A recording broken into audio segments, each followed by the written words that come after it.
जय जय राम। श्री राम जय जय राम। श्री राम जय जय राम। ओम पूर्णमदः पूर्णमिदं पूर्णात् पूर्णमुदच्यते पूर्णस्य पूर्णमादाय पूर्णमेवावशिष्यते। सच्चिदानंद भगवाननी जय।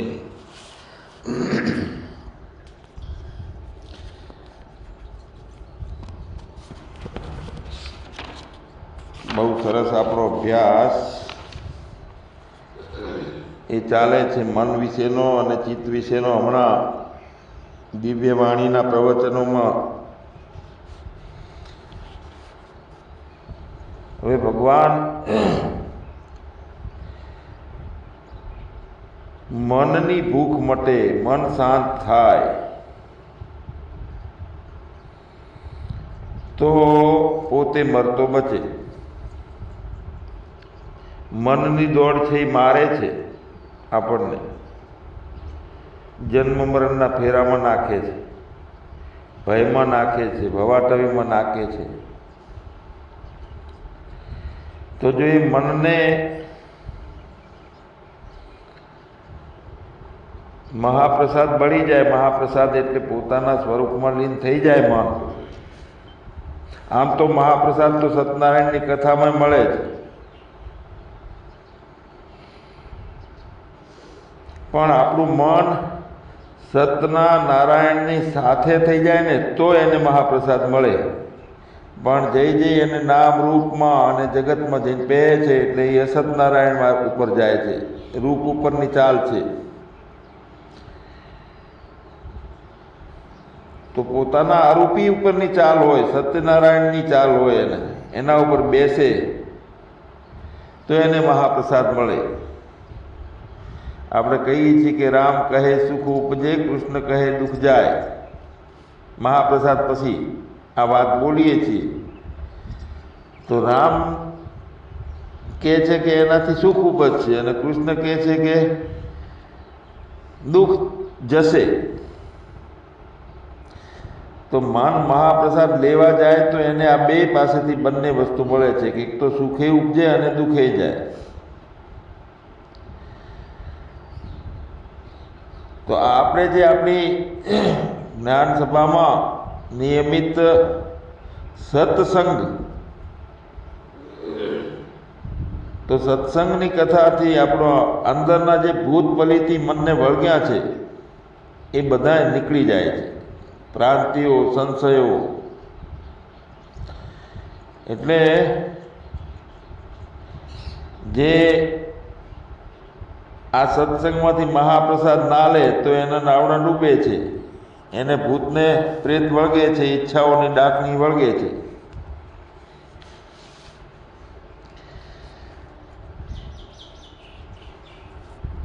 તો સંતો કહે છે કે સાચી સમજ વિના બધા મરે છે। કોઈ મરે ધ્યાન વગર અને કોઈ મરે શાન વગર। હવે શાન માટે આપણે આ સત્સંગ કરીએ છીએ, દાન માટે બધા ધંધો કરીએ છીએ। જો અનાજ ના હોય, ધાન ના મળે તો દેહ મરી જાય, અને સાચી શાન ના મળે તો પોતે મરી જાય છે। આપણી પ્રાણની ભૂખ તો થોડીક છે, એક ટાઈમે થોડું 100 ગ્રામ નાખી દઈએ એટલે શાંત થઈ જાય, પણ આ મન શાંત થતું નથી, એની ભૂખ બહુ મોટી છે। જો સાચો સત્સંગ મળી જાય છે અને મહાપ્રસાદ આમાંથી મેળવી લે તો એની ભૂખ મટી જાય। પણ ભગવાન આપણે શું છે કે એટલો બધો પ્રભાવ થઈ ગયો છે ધન ઉપરનો કે સતત એવી ભ્રાંતિ ઊભી થઈ છે કે આખો દાડો એના માટે ભટકીએ છીએ। એટલે અને કોઈને ધન વધારે મળી જાય છે તો એ ફૂલીને ફદુકડા થઈ જાય છે। મોહમાં પડે છે, સત્તામાં પડે છે, હું કંઈક છું. એટલે ધન આવે એટલે માણસનું મનમાં કંઈક પાવર એ વધે, અને ના આવે તો મન ઢીલું ટપ થઈ જાય. તો ધન છે એટલે કે લક્ષ્મી એ ચંચળ છે, એક જગ્યાએ રહે નહીં. એકની પાસે આવે પૈસો તો એ પાછો બીજા પાસે જાય, તો જેની પાસે જાય છે એને દુઃખ લાગે છે, ને આવે છે એને રાજીપો થાય છે. તો આ લક્ષ્મી ચંચળ છે. લક્ષ્મી વાસ્તવિકતામાં જેના ત્યાં જાય છે એને પાવર પૂરે છે, અને જેના પાસેથી જાય છે એ ઢીલો થઈ જાય છે. જેની પાસે જાય છે એ કહે છે કે આ તો મારો પૈસો છે, મારો વૈભવ છે. ગરીબ હોય ને એની પાસે જાય તો એ ગરીબ હોય એમ કહેવા માંડે કે આ લક્ષ્મી મારો વૈભવ. અને બહુ પૈસાદાર હોય એની પાસે વધારો થાય, 5 કરોડ હોય તો એની પાસે 10 કરોડ થાય, ને 500 કરોડ હોય તો એની પાસે 600 કરોડ થાય. તો લક્ષ્મીને કંઈ એવું નથી કે મોટાના ઘરે જઈ છું એટલે પોતે મોટી છે, નાનાના ઘરે જઈ છે એટલે પોતે નાની છે. એ એમને એમ છે, પણ જાય છે બધે, આંટા ફેરા મારે છે, એક પાસેથી બીજે, બીજા પાસેથી ત્રીજે. એટલે ભગવાન કહે છે શિવ અને શક્તિ એ ભગવાનની અર્ધાંગિની છે, એ લક્ષ્મી છે. પણ સંતો જે છે સમજી ગયા છે એને મહત્વ નથી આપતું. કેમ કે સંતોને બધું જ એનો પોતે સ્વામી બની જાય છે. સંતો લક્ષ્મીના સ્વામી બની જાય છે. તો લક્ષ્મી નારાયણની છે હકીકતમાં. લક્ષ્મીજી નારાયણ વગર જાય કોઈ પાસે, સમજના પાસે, સંત પાસે, અને એનો દુરુપયોગ કરીએ. એક પૈસાદારના ત્યાં લક્ષ્મી જઈ એને કીધું કે અમારા છોકરાના લગ્ન છે એટલે લક્ષ્મીજી અને તમે 2 પધારજો. તો નારાયણને લક્ષ્મીને મેલી આગલા દિવસે કે ભાઈ આપણો ઓળખીતો છે એટલે તું અહીંયા જા. એટલે લક્ષ્મીજીએ કીધું કે બોલો ભાઈ હું આવી છું, તમારે મારા લાયક જે કંઈ કામકાજ હોય કહો. એટલે એણે કીધું કે ચાલો આ બીજું જ કામ નથી, આ બધી બાજુથી સફાઈ વાસીદું બધું વાળી. એટલે વાસીદું લક્ષ્મીજીને તો ઓર્ડર હતો નારાયણનો. હવે નારાયણ આયા અને જોયું કે આ તો લક્ષ્મીજી પાસે વાસીદું વળાવે છે. તો નારાયણ લક્ષ્મી લઈ જતા રહ્યા છે. એટલે યથાર્થ આપણે ઉપયોગ ના કરીએ એનો, તો નારાયણે જાય અને લક્ષ્મીએ જાય. ભગવાન આપણું મન જે છે આપણો સ્વાર્થ સાથે વધારે રહે છે. સગા હોય, સંબંધીઓ હોય, કંઈક વસ્તુ લાવવી હોય, પોતાને કંઈક વૈભવ ઊભો કરવો હોય પદાર્થોનો, તો સગા સંબંધી આપણે મનથી માન્યા છે એ ક્યાં સુધી છે, આપણી સાથે જોડાઈ કેમ રહ્યા છે બધાય. દરેકને પોતાના આનંદ માટે અને પોતાની શાંતિ માટે, પોતાના સ્વાર્થ માટે એકબીજાથી જોડાઈ રહેલા છે. જો સ્વાર્થ ના હોય તો કોઈ કોઈને બોલાવે નહીં. તો જે સગપણ ઊભું થયું મારા તારાનું, આ પ્રાણને લઈને થયું છે. તો સગપણ બધું પવનનું છે. જો આમાંથી પ્રાણ ખસી જાય તો કોઈ એને રાખવા તૈયાર નથી. અરે બહારના આવીને 4 જણા એ વખતે શરીરને બાળતા હોય છે તો એના છોકરાને કે એના સંબંધીઓને એમ થતું નથી કે અમારા હગા હતા તમે બાળી નાખો છો. કારણ કે જેવો પ્રાણ ગયો એવું સગપણ તૂટી ગયું. બધું કાઢો જ કાઢો, અહીંથી પ્રાણ જાય એટલે ઘરમાંથી કાઢો કે ઝડપી. તો આ બધું સ્વાર્થ ને આ બધું રહેલું છે ક્યાં? પોતાના મનમાં રહેલું છે. એટલે મન છે એને લિંગ દેહ કો, સૂક્ષ્મ શરીર કો, અવિદ્યા સાથેનો તરંગ કો, જે કોઈ. તો એક જુઓ કેવું ચિત્ર વિચિત્ર આખું જીવન ઊભું કરી નાખ્યું છે જગત, અને નજર એવી દશા બની જાય છે જ્ઞાને મનથી. હવે ભગવાન આપણે આની અંદર જેટલા જે ઈચ્છાઓ કરી અને જેટલા બીજ રોપીએ છીએ તે બધા બીજ ઉગે જાય છે અને આપણું જીવન એ પ્રમાણે બને જાય છે. જે ઈચ્છાઓ કરી અને જે ધારણાઓ કરી છે એ બીજ વાયા આપણે, એટલે જન્મ મરણ ને આ બધું ચાલુ રહે છે, પ્રારબ્ધો બનવાનું, પાપ પુણ્ય બધું. અને એનો ટાઈમ આવે છે એટલે સામે આવીને ઉભા રહે છે એ બીજો ઉગેલા. એટલા માટે મનનું રહેવાનું સ્થાન કયું છે તો અત્યારે દેહમાં રહે છે. દેહના આધારે મન છે, દેહની સાથે સંબંધ કરી નાખ્યો છે, ઓતપ્રોત થઈ ગયેલું છે.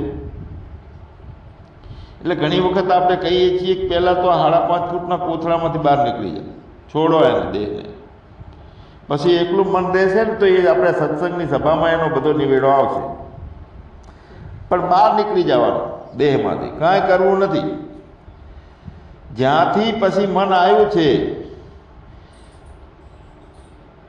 ત્યાં એનો વિલય થઈ જાય છે. જો આપણે પછી મનને હું માનું છું તો આપણે જ્યાંથી આવ્યા છીએ મન સાથે ત્યાં જતું રહેવાનું. પોતાનું મૂળ ઘર જડી જાય તે મહત્વનું છે, પણ મૂળ ઘર જડતું નથી પોતાનું. અને જે જગતની દ્રષ્ટિ છે તો જગતને મૂળ ઘર પોતાનું ના જડે. કારણ શું છે કે એમાં બે ધારી તલવાર છે, એક તો પરમાર્થ છે અને એક વ્યવહાર છે, બે રેલા છે, બે જાતની તલવાર છે આમાં. હવે જો આ જીવનમાં ખેલ ખેલતા આવડે તો સંતો આપણને કહે છે, શાસ્ત્રો કહે છે કે કર્મણે વાધિકારસ્તે મા ફલે સુકદાચન, તારો કર્મમાં અધિકાર છે, ફળની કોઈ ઈચ્છા રાખીશ નહીં. તો આ જીવન અને પરમાર્થ અને વ્યવહાર બંનેની લડાઈ લડતા શીખી લેવાનું છે આ તલવારથી. જો બધું તમે છોડવા માગો છો તો બધો વ્યવહાર બગડે છે, તોય પણ પરમાર્થ હાથમાં નથી આવતો, પોતાનું સ્વરૂપનું લક્ષણ નહીં થાય. સંસારને આખો હળગાવવાનો છે તો એને હળગતો નથી કરવાનો સંસારને. આપણી આંખો ઉપર જે પાટા બાંધેલા છે અવિદ્યાના કારણે, હું દેહ છું, હું મન છું, આ મારું છે, આ તારું છે, આ જોઈએ છે, આ અધળાપણું જે આપણું છે એમાં અજવાળું કરવાનું છે. જીવનનો સાચા ચશ્મા પહેરવાના છે, અંધાપો દૂર કરવાનો છે. પણ આપણા જ્ઞાન સભાની અંદર જે કંઈ ભ્રાંતિઓ નિવારણ અને સંશયો છેદાય છે એટલે આંખો ખુલે છે, દિવ્ય દ્રષ્ટિ આવે છે, વિવેક જાગૃત થાય છે કે હું કોણ છું. તો હવે આપણને બધું દેખાય છે, જેમ છે એમ. ખોટું છે એ ખોટું દેખાય છે, સાચું છે એ સાચું દેખાય છે. આપણને આ અસ્તિત્વથી જે આયોજન થયું અને આ ધરતી ઉપર અવતરણ થયું છે, ભલે માના બાપના કારણે થયું છે કે પ્રારબ્ધને આધીન થયું છે, પણ કોઈ કે મોકલ્યું છે આપણને, તો રમવા માટે મોકલ્યા છે. ભંબા મંડી પડ્યા આપણે, તો એ ભટકણમાંથી બહાર નીકળવા માટે આ જ્ઞાન સભાની અંદર સાધકો પૂર્ણ ભ્રાંતિઓનું નિવારણ કરે. ભગવાન જે અંદર જ્યાં સુધી મન ઊભું છે ત્યાં સુધી ગમે ત્યાં જાશું ને આપણે, એકાંતમાં જાશું, મઠમાં જાશું, ગુફાઓમાં જતા રહેશું, તો જગત પકડેલું છે મને, તો એ જગત ગુફાઓમાં આવીને ઊભું થવાનું. આ મન છે ને એ ભૂતળું છે, પ્રેત છે, જગત ઊભું કર્યા વગર રહેતું નથી. પણ મૂળ આ જે સંસારનું ઝાડ, આ જગત, એમાં હું છું, મને ભય છે, હું જન્મું છું, મરું છું, આ બધું બીજમાંથી આખું ઝાડ ઊભું થયું છે. તો મૂળમાં ઝાડને કંઈ એક બાજુ ખહેડવાનું નથી. બીજને, નવા બીજ પાકે નહીં તો બીજને જ આપણે બાળી નાખવાનું છે, બીજને જ ટીપી નાખવાનું છે. કડવું હોય બીજ કે મીઠું હોય કે ખાટું હોય, તો જે બીજ છે એ ભલે વાવાઝોડું આવે અને થયેલું વૃક્ષ કે એના લતાઓ બધી ખેંચી જાય, પણ બીજ એમને પડ્યું રહે તો ફરીથી એનું બીજ આપવાનું છે. હવે અહીંયા બે જાતના બીજ છે આપણી પાસે. એક સત્ય બીજ છે ને એક અસત બીજ છે. અસત બીજને મન ધારણ કરે છે એટલે મનનો રૂપ, રંગ ને તાલ બધું બદલાઈ જાય છે. હવે જો એની અંદર સત બીજ રોપાય કે હું ચેતન આત્મા છું, તો એ અમૃત છે, એમાં અમરતા મળી જાય છે. એક બીજ છે એમાં ઝેર મળે છે કે હું દેહ છું, જીવાત્મા છું અને સુખી દુઃખી થઉં છું. અને જો બીજું બીજ રોપ્યું આપણે તો અમૃત મળી જાય છે. તો પહેલાં તો સપને નહીં હું દેહ કે દેહનો સંસ્કાર કાંઈ નથી મારા, હું ચેતન આત્મા છું. એ સાચું બીજ છે આપણું. આપણે બીજ વાવવામાં ભૂલો તો કરી નાખી, પણ હવે જાગવાનું છે ને કે બીજ કયું વાવવું છે સતત. અને તોય આ દેહ છે, બહાર નીકળી શકાતું નથી, મહેનત કરે છે ને એવા કોઈ પાત્રો જડતા નથી, મહાત્માઓમાં કંઈ ખામીઓ છે ને આ બધું આપણે તો કયું બીજમાંથી રમીએ છીએ. જગતને વાઈ નાખ્યું છે એની અંદર ને જગતના ભાવમાં રમીએ છીએ, ખોટું બીજ વાવ્યું આપણે. તો સાચા બીજની શરૂઆત એટલે સતત પોતાને જોવું, બીજું કાંઈ છે જ નહીં. એટલે પહેલેથી અંદર આપણી સમજને બીજને બદલી નાખવાનું છે.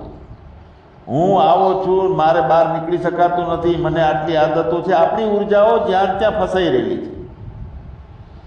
કેમ કે જગત પકડ્યું છે, આદતો છે, બીજું છે, ત્રીજું બધું ભલે રહ્યું હોય જેમ છે એમ.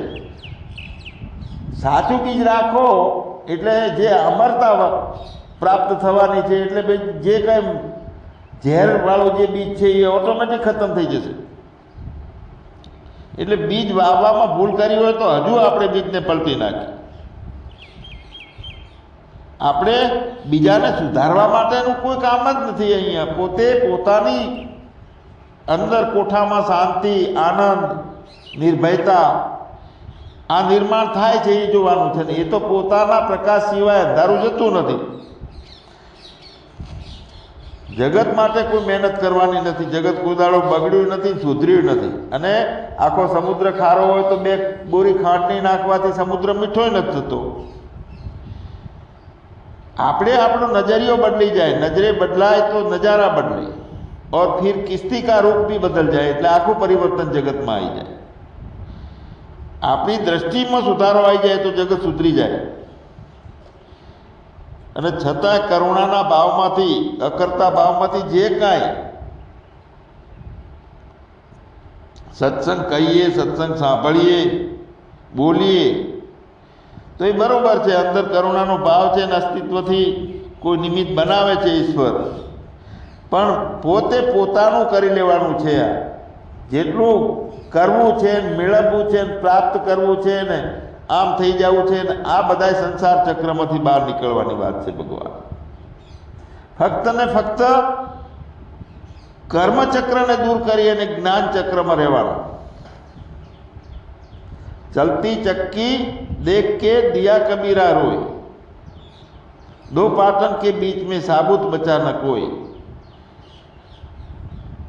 વચ્ચે આવી ગયા 2 પટ્ટીઓની વચ્ચે તો એ તો પીસાઈ જાય છે. પણ જો ખીલડો પકડી લીધો, ધરી ફરે છે ને ખીલડો ફરતો નથી, અને ફરતાની અંદર આવી ગયા તો ફરી જઈએ આપણે બધાય.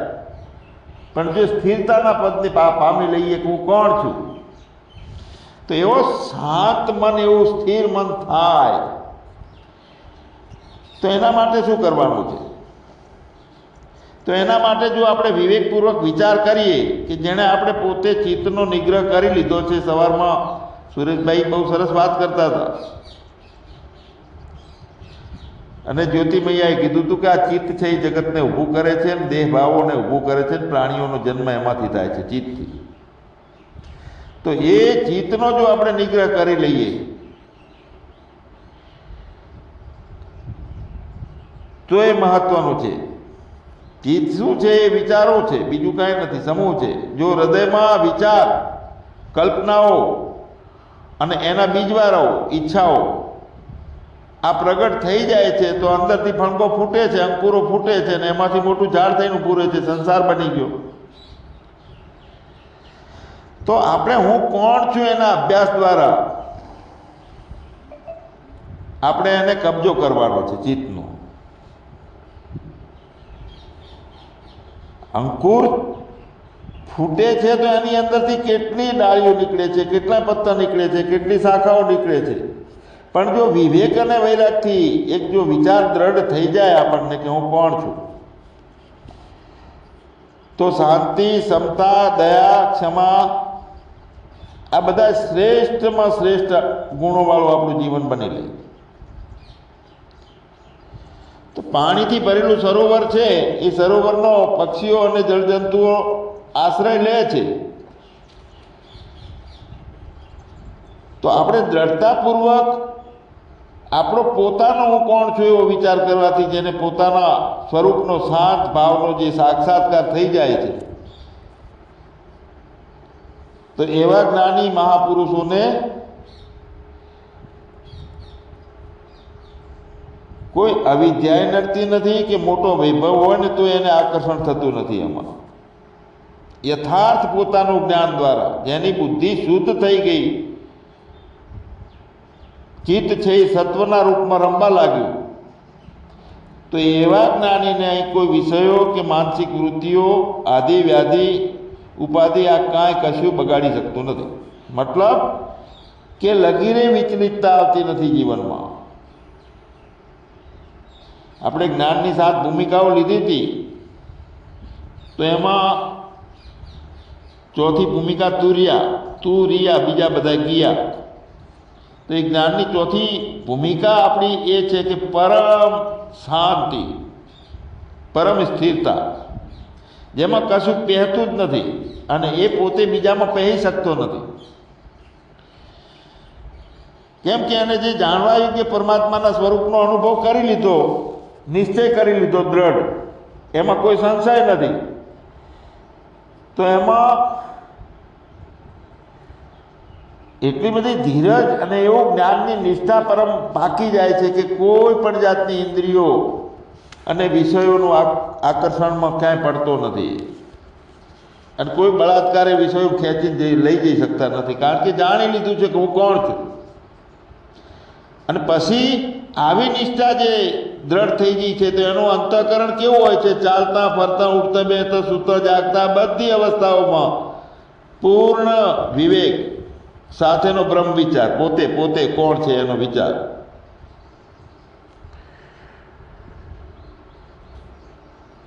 એટલે કોઈની સાથે એ પછી જોડાણ કરતું નથી ચેતના આપણી.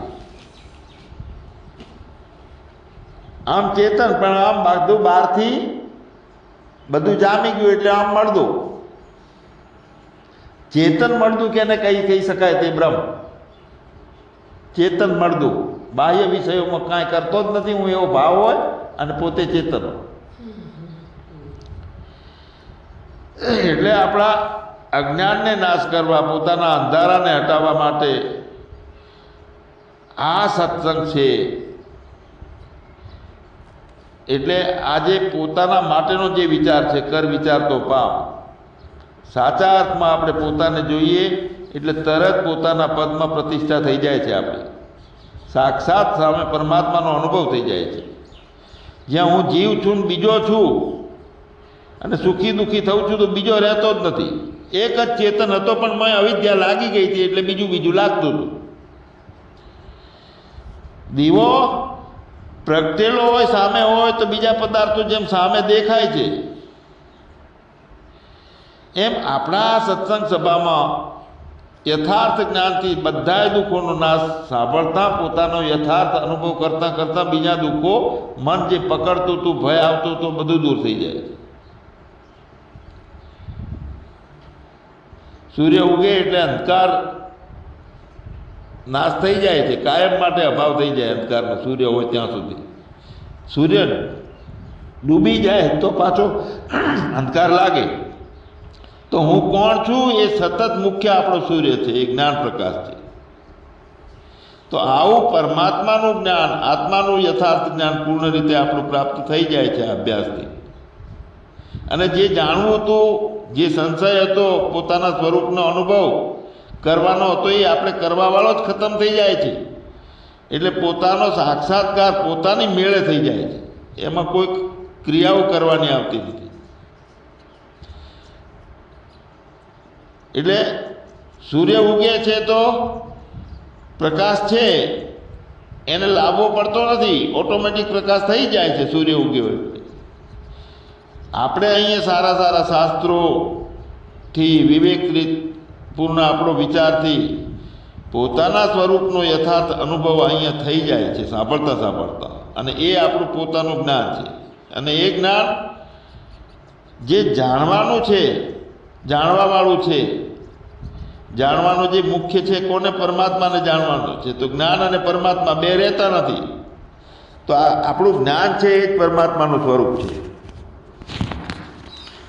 પરમાત્માનું સ્વરૂપ જ્ઞાનથી અલગ બીજું કોઈ હોય જ ના શકે.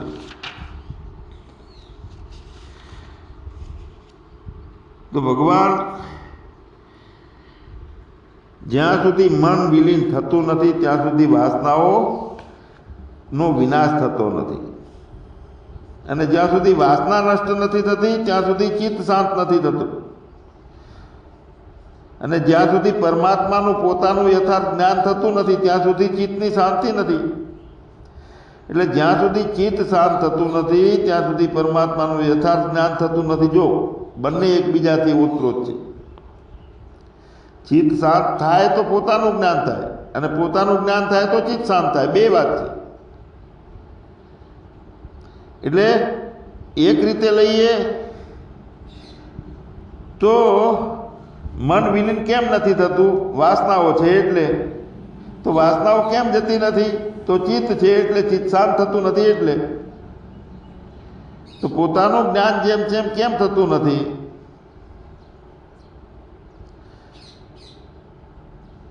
તો નથી થતું ત્યાં સુધી ચિત્ત ઊભું છે. યથાર્થ જ્ઞાન નથી થતું ત્યાં સુધી ચિત્તની શાંતિ નથી. હવે ચિત્તની શાંતિ નથી એટલે પાછું પરમાત્માનું જ્ઞાન થતું નથી, અને પરમાત્માનું જ્ઞાન થતું નથી તો વાસનાઓ શાંત થતી નથી. તો જ્યાં સુધી વાસનાઓ પૂર્ણ શાંત થતી નથી ત્યાં સુધી તત્વજ્ઞાન થાય નહીં, અને જ્યાં સુધી પોતાનું જ્ઞાન નથી થતું ત્યાં સુધી વાસનાઓ શાંત થતી નથી. તો પરમાત્માનું યથાર્થ જ્ઞાન, મનનો નાશ, વાસનાનો ક્ષય, આ ત્રણેય એકબીજાથી હળીમળીને રહેલા છે. ત્રણેય એકબીજાના કારણ છે. શાંત થવા માટે જરૂર છે, અને અશાંતિ ત્રણેય એકબીજાના કારણે થાય છે. એટલે આઘરું લાગે છે દરેકને જ્ઞાન કરવું છે ને, કે ભાઈ અમને અનુભવ નથી થતો. તેનું કારણ એ છે કે પરમાત્માનું યથાર્થ જ્ઞાન, મનનો નાશ અને વાસના ક્ષય, આ ત્રણેય ઊભા થવાનું પરમાત્માનું જ્ઞાન નથી એટલે વાસનાનો ક્ષય થતો નથી, મનનો નાશ નથી થતો. મનનો નાશ નથી થતો, વાસનાનો ક્ષય નથી થતો, તો પરમાત્માનું જ્ઞાન થતું નથી. એટલે આંટી ગુંટી પડી જવાય છે. પણ એ પ્રાપ્ત થાય છે, પરમ ભૂમિકા સાધી શકાય છે. સારી રીતે પ્રયત્ન કરીએ તો આ ત્રણેયને સિદ્ધ કરી શકાય છે. મનનો નાશે થઈ શકે છે, વાસનાનો ક્ષય થઈ શકે છે, અને પોતાનું યથાર્થ જ્ઞાન પણ થાય છે. પણ વિવેકવાળો પુરુષાર્થ આપણો જોઈએ. અને એવું નથી કે ભાઈ આપણે આપણામાં રહીએ એટલે અંતઃકરણમાં જે ચાલતું હોય ચાલવા દઈએ. આપણે આપણામાં પ્રગાઢતા આવશે ને એટલે અંતઃકરણમાં ચાલતું હશે ને એના વિશે ડંખ તો ઊભો થશે કે આ મારે છોડવું છે, છૂટતું નથી. એટલે એ છૂટી જાય છે પોતાના પરમ નિષ્ઠાથી, પરમ જ્ઞાનથી.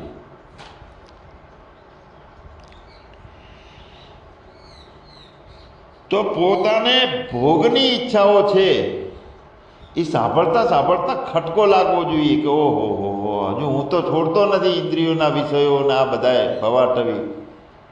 બહુ જરૂરી છે આ તો આ ત્રણેય ઉપાયો એક સાથે પ્રયત્નપૂર્વક સારી રીતે અભ્યાસ કરી અને અહીંયા આપણે જ્ઞાન સભામાં એનો અભ્યાસ થાય એવું આપણે લઈએ છીએ. જો આ ના કરીએ ને, મનોનાશ, વાસનાક્ષય અને પોતાનું યથાર્થ જ્ઞાનની પ્રાપ્તિ માટેનો સાચો પુરુષાર્થ મોક્ષનો, તો કેટલાય વર્ષો ગમે એટલા જન્મારા જતા રહે પણ જેમ છે એમ જ્ઞાન નથી થતું. એટલે વાસનાનો ક્ષય, પોતાનું જેમ છે એમ જ્ઞાન અને મનનો નાશ, આ ત્રણેયને એક સાથે લાંબા સમય સુધી સતુ દીર્ઘકાલમ નૈરંતર્યમ સત્કારાર્થ સેવિતો દ્રઢભૂમિ, એટલે લાંબા સમય સુધી જો અભ્યાસ કરવામાં આવે ત્રણેય માટે તો જેમ જેમ પરમપદની પ્રાપ્તિ થાય છે. પણ અભ્યાસ કાયમ જોશે, સ્વાધ્યાય કાયમ જોશે. હવે સ્વાધ્યાય કરવો નથી, અમારે ટાઈમ નથી ને અમને જ્ઞાન થતું નથી, તો ભાઈ પ્રાણને ખોરાકની જરૂર પડે છે તો રોજ આપીએ છીએ, તો મનને જરૂર છે આ અવિદ્યા માટે કરી અને સ્વાધ્યાયની જરૂર છે. સ્વાધ્યાયમાંથી આળસ છે એટલે ન પ્રમદિતવ્યમ, આળસ નહીં, સ્વાધ્યાયમાં પ્રમદિતવ્યમ. એટલે લાંબા સમય સુધી જો સારી રીતે અભ્યાસ કરવાથી અત્યંત દ્રઢતા આવી જાય છે આપણા સ્વરૂપની. હૃદયની ગ્રંથિઓ અંદરથી જે ભેદાઈ જાય છે, છિદ્યતે હૃદય ગ્રંથિ ભિદ્યતે અને છિદ્યતે સર્વ સંશયો છેદવા માટે તો આપણો આ સત્સંગ છે. પણ સાંભળતા હૃદયની ગ્રંથિઓ ભેદાઈ જાય. અને જે ભગવાને ગીતામાં કીધું છે ખાસ જરૂર છે, તસ્માન દ્રષ્ટુ પરાવરે. એટલે આ જગત ઠાંસી અને સંસારને આપણે ભર્યો છે. આપણે ભર્યો છે એટલે અત્યારે જન્મ્યા છીએ ત્યારનો નહીં, હજારો વર્ષથી માનવ ઇતિહાસે આ જ કર્યું છે. ઠોસ ભરી નાખ્યો છે પોતાના ચિત્તની અંદર સંસાર. તો ઘણા સમયથી ગરમ થયેલો આ તવો છે, એક દાડો સત્સંગ કર્યો, સ્વાધ્યાય કર્યો અને પછી વળી અઠવાડિયે આવીએ તો લાલ ચોળ તવો હોય તો ખાલી ખોબો પાણીનો છોટીને જતા રહીએ તો એ ઠંડો નથી પડતો, એને બંબો ચાલુ કરવો પડે મોટો પાણીનો. એમ સતત સ્વાધ્યાય જોઈએ અને અભ્યાસ કર્યા વગર કોઈ રીતે આપણું અવિદ્યા જાય એવી નથી. એટલે શું અભ્યાસ કરવાનો? ચાલતા, ફરતા, સાંભળતા, સૂંઘતા, સ્પર્શ કરતા, ઊભા થતા, જાગતા, સૂતા, જેટલી ઇન્દ્રિયોના કામો છે એ બધું કરતા બધી અવસ્થાઓમાં પોતાના પરમ કલ્યાણ માટે સતત એ લક્ષ્ય રાખવાનું છે કે મનનો નાશ, વાસનાનો ક્ષય આ થવો જોઈએ, એનો અભ્યાસ સતત હોવો જોઈએ. અને મેરે અપને સિવા કુછ નહીં, આ અભ્યાસ સતત રહેવો જોઈએ. અને બધાએ જે શાસ્ત્રો છે એની અંદર આ મુખ્ય વાત છે. વાસનાઓનો ત્યાગ એવાના એવો એક બીજો ઉપાય છે. બીજો ઉપાય શું છે? શાંત અવસ્થા પ્રાપ્ત કરવાનો, તો તે પ્રાણાયામ છે. તો વાસનાને છોડવાની સાથે સાથે પ્રાણનો નિરોધ. પ્રાણનો નિરોધ એટલે પ્રાણને સ્થિર કરવો, ધીમો કરવો, અંદર ભરવો. જો આપણે પ્રાણને એક બાજુ બેસી અને વ્યવસ્થિત રીતે રોજ 5 મિનિટ જો અંદર ભરીએ છીએ, એવો 2-4 વખત પ્રયત્ન કરીએ છીએ, તો અંદરની એક જે નળીઓ છે, લોહીની નળીઓ છે, બીજી બધા તંત્ર આખું અંદરનું છે ને, એ બધું પ્રફુલ્લિત થાય છે અને મન એકદમ શાંત થાય છે. અનુભવ કરજો, મેં બહુ કરેલો છે. પ્રાણનો નિરોધ કરવાનો છે એટલે અંદર પૂરક કર્યો તો એની સાથે સાથે કુંભક કરી દેવાનો, પ્રાણને રોકી રાખવાનો. અને રોકશું એટલે આપણા મનની અંદર એકદમ શાંતિ અવસ્થાની ભૂમિકા અંદર નિર્માણ થાય છે. ઠંડુ લાગે બધું, મસ્ત સ્થિરતા. એટલે પ્રાણનો આ અભ્યાસ. અને બીજી એક વાત કહું કે આપણે પ્રાણને અંદર ભરીએ છીએ એટલે મન શાંત થવા લાગે છે, તો એનો મતલબ મન અશાંત હતું અને છે, એનો મતલબ કે અવિદ્યા હજુ ભરેલી છે. જ્ઞાની, પૂર્ણ જ્ઞાનની નિષ્ઠામાં પ્રાણ 50 વખત ભરે તો એની ચિત્ત અને મન છે નહીં, એટલે એવી ને એવી પરિસ્થિતિ રહે, કોઈ સુધારો વધારો અંદર થતો જ નથી. એવી પરમ નિષ્ઠા છે પોતાના જ્ઞાનની. તંદુરસ્તી મળી જાય, મન શાંત થઈ ગયું. પણ કાયમ મન શાંત હોય એને શું મન શાંત થાય પછી? પણ જ્યાં સુધી મનને શાંતિ મળે છે ત્યાં સુધી પ્રાણાયામનો અભ્યાસ કરવો જોઈએ. પછી પ્રાણાયામ કરવાથી પણ મન શાંત રહે છે, ના કરવાથી એ મન શાંત રહે છે. મતલબ શું છે કે આપણી વાસનાઓનો સંપૂર્ણ રૂપે ત્યાગ કરવાનો છે. એટલે પોતાની સ્થિરતા, પોતાનું ઘર મળી જાય કે હું આવો છું. એ પ્રાણાયામ પણ એના માટે પ્રાણનો નિરોધ છે, એ બહુ જરૂરી છે. એટલે પછી શું થાય છે કે જેટલા વિચારો થાય છે તો ભલે બીજાને લાગે કે ઈચ્છાઓ કરે છે, પ્રારબ્ધો બાંધે છે, પાપ પુણ્ય કરે છે, પણ બીજે છે કંઈ બળી ગયું છે તો શું હોય એની અંદર? એટલે ચિત્ત જે છે એ શેકેલી એને એની અંદરથી ભાગી ગયું હોય, વૃત્તિઓનો બધો નિરોધ થઈ ગયો હોય તો ચિત્ત છે એ અચિત થઈ જાય છે. એટલે લાંબા સમયનો પ્રાણાયામનો અભ્યાસ કરવાથી શાંતિ શું છે અને સ્થિરતા શું છે અને પોતાનું અંદર બળ વધે છે, ઉર્જાઓ વધે છે. બહુ કરવો જોઈએ, પણ એ પોતે જાણીને કરવો જોઈએ કે ભાઈ આનાથી કોઈ નુકસાન નથી થતું ને પછી કેટલાના મગજ સટકી જાય છે પ્રાણાયામ કરતાં કરતાં. એટલે એનો અભ્યાસ હોય, અનુભવી હોય, એની સલાહથી કરવું જોઈએ આ યુક્તિઓ. પછી આહાર સાચી રીતનો હોય આપણો તો પણ પ્રાણનો નિરોધ થાય છે એમાં, અને મનનો નિરોધે થાય છે, મનોનાશ થાય છે આહારથી પણ. એકદમ સૂક્ષ્મ આહાર લઈએ અને જ્યાં સુધી પરમ નિષ્ઠા જામી નથી ત્યાં સુધી આ બધું કરવું જોઈએ. પછી તો ગમે ત્યારે ગમે તે હશે ને પણ પોતાના કંઈ પહેરી શકતું જ નથી.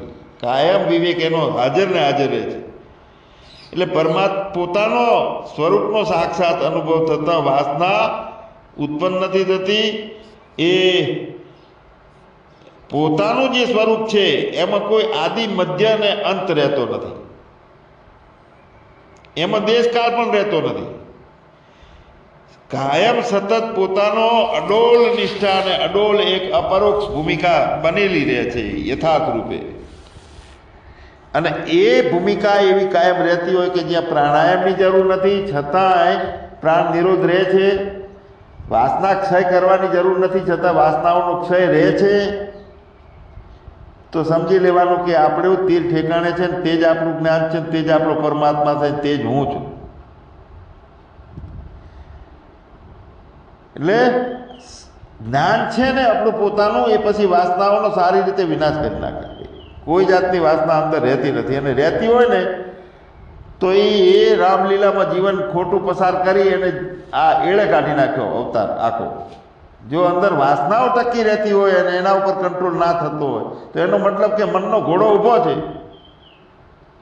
શબ્દ, સ્પર્શ, રૂપ, રસ અને ગંધ બધાની આદતો પડેલી છે આપણે, પણ એક જ્ઞાન ધારા અડોલ, અંદર બહાર એક રસ, જો ચેતન ભરપૂર. તો વ્યવહારો બધા અનાસક્તિથી થવા માંડે, સંસારનું ચિંતન રહેતું નથી અને સહજ રીતે બધું સંસારના કામો થતા હોય. પણ ભગવાન શરીરને નાશવાન સમજવાથી વાસના ઉત્પન્ન થતી નથી એ વાત પણ સાચી છે. શરૂઆતમાં બહુ જ ખબર રાખવી પડશે. શરીર નાશવાન છે તે આપણું સ્વરૂપ હોઈ ના શકે, અને મનનો નિરોધ થાય છે એટલે મન પણ હું નથી. પવન એકદમ શાંત હોય છે તો કોઈ જાતની અહીંયા ધૂળ ઉડતી નથી ને એકદમ શાંત વાતાવરણ હોય છે, આકાશ આખું ચોખ્ખું લાગતું હોય. તો આપણું ચિત્ત જે છે વાસના વગરનું ચિત્ત છે ને, તો આ જેમ પવન વગરનું ચોખ્ખું આકાશ એવું છે. આખો વાસનાનો નાશ થઈ જતા ચિત્ત વિષયોમાં ભટકતું જ નથી, પછી સતત પોતાનામાં રહે છે. એને આ મારું બીજું તારું એવું નથી રહેતું, આ સારું ને બીજું છોડી દેવું, બીજું પકડવું, એવો ઉપરથી બધો વ્યવહાર થતો હોય પણ અંદર અડોલ પોતાની નિષ્ઠા રહે છે. એટલે હાથી મદમસ્ત હોય અને બહુ તોફાની હોય તો એને એક ઉપાય છે કે અંકુશ વગર એક કોઈ દાડો મસ્ત થતો નથી. તો એ પ્રમાણે મનને સાચી અને પવિત્ર યુક્તિઓ વગર, સાચી યુક્તિઓ વગર મન પણ વશ થતું નથી. એટલે આ જે વિદ્યા છે આપણી આધ્યાત્મ વિદ્યા, બ્રહ્મ વિદ્યા, આપનોતી પરમ, બધી વિદ્યાઓમાં શ્રેષ્ઠમાં શ્રેષ્ઠ આ વિદ્યા છે. એ પ્રાપ્તિ માટે આ બધા પ્રયત્ન કરતાં કરતાં છતાંય નિવેડો ના આવતો હોય તો મહાપુરુષના સંસર્ગમાં રહેવું છેલ્લો ઉપાય આ છે કે જેની ઉર્જાઓ સ્થિરતાને પામી છે, ચેતના અડોલ છે. બહારના વિષયોને તમે જોવા ગયા કોઈનું, મહાપુરુષોનું તો સત્ય હાથ નથી આવે એવું. એટલે સાધુઓનો સંગ વાસનાઓની સંપૂર્ણ નિવૃત્તિ માટેનો એક ઉત્તમ ઉપાય છે. જેમ પ્રાણનો નિરોધ કરવો, એ પણ બધું આ બધી યુક્તિઓ છે. પણ વાત એ છે કે ચિત્ત ઉપર આપણે વિજય પ્રાપ્ત કરવાનો છે, જય પ્રાપ્ત કરવાનો છે. તો એના આ સાચા ઉપાયો છે. તરત જ ચિત્ત ઉપર વિજય પ્રાપ્ત થઈ જાય છે, કોઈ મોટી વાત નથી. પણ મનથી વિચાર થાય છે કે આ તો મારું ઉપાસના હારે મારાથી, અથવા તો મારું ચિત્ત શાંત થતું જ નથી, થવાનું જ નથી. તો એ તો મનથી ચિત્તથી બધું કરીએ. વાહન ધોવો છે, ટાંકી સાફ કરવી છે, તો બીજી ટાંકી ગારાવાળી છે, ગારાવાળી ટાંકીથી ગારો ક્યાંથી સાફ થવાનો? એક ટાંકીનું ગારો બીજી ટાંકીના ગારાને સાફ કરી શકે? એટલે સાચી યુક્તિ આ છે કે સાધુઓનો સંગ, વાસનાઓની પૂર્ણ નિવૃત્તિ, પ્રાણનો નિરોધ અને આધ્યાત્મ વિદ્યા માટેનો નિયમિત સ્વાધ્યાય. આ 4 વાતો અંડરલાઈન કરી નાખીએ આપણે. જો સંપૂર્ણ આમાંથી પૂર્ણ આનંદની પ્રાપ્તિ કરવી હોય આપણે તો આવી યુક્તિઓ હોવા છતાં અમુક માણસો દ્રઢતાપૂર્વક ચિત્તને વશ કરવા જાય છે, હઠયોગ કરે છે. તો આ તો કેવું થયું, અંધારું કાઢવું છે તો દીવાનો ઉપયોગ નથી કરતા. દીવાની આગળ જે મળે મેસ વળી છે ને, મેસથી અંધારું નિવારણ કરવા ગયા. અંધારા મેસ એ અંધારું જ છે. એટલે ચિત્તને પોતાના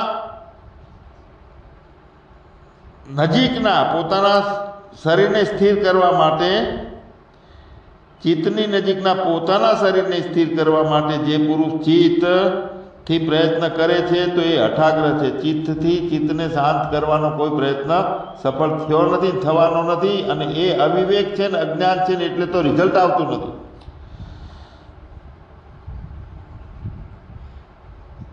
આપણી જ્ઞાન સભાની અંદર જેટલા અહીંયા જોઈન્ટ થાય છે ને,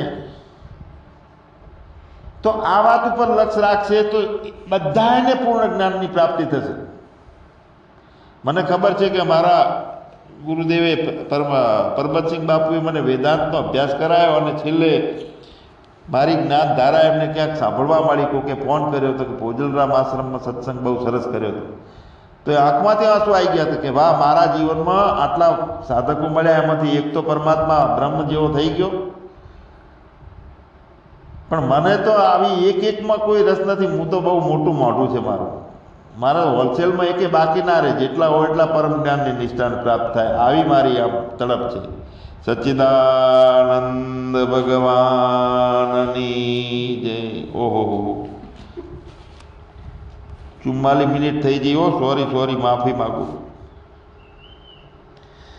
હવે બોલો જેને જે લેવું હેડો.